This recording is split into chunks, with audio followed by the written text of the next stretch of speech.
Hello, today's singing tip is a very simple tip and it's about a tool you can use. For me, it's a must-have tool in your studio or where you do your training.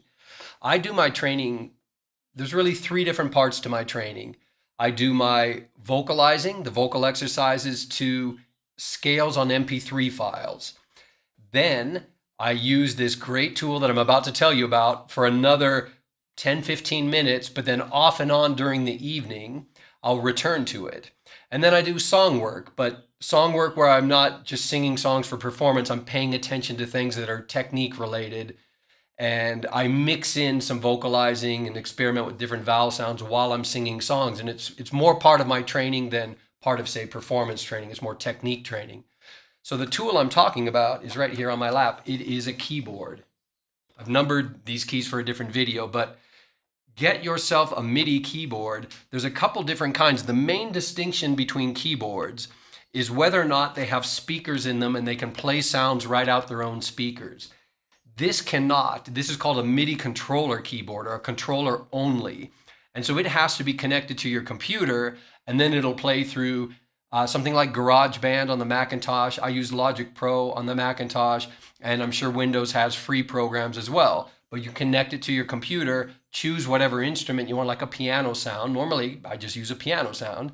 And then it allows you, while you're exercising, to do a lot of improvisational exercises. And I don't mean playing the piano, like improvisational piano.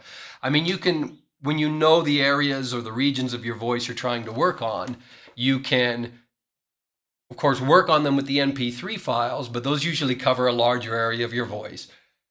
When you want to work on specific things, you can step up to your keyboard and just pick different areas or an individual note, or do sirens over an octave, or do a siren over the full range of your voice. And you can get very creative with the types of exercises you do on the keyboard. Now, these MIDI control, you probably buy one used. You might even have friends that have some laying around you can borrow.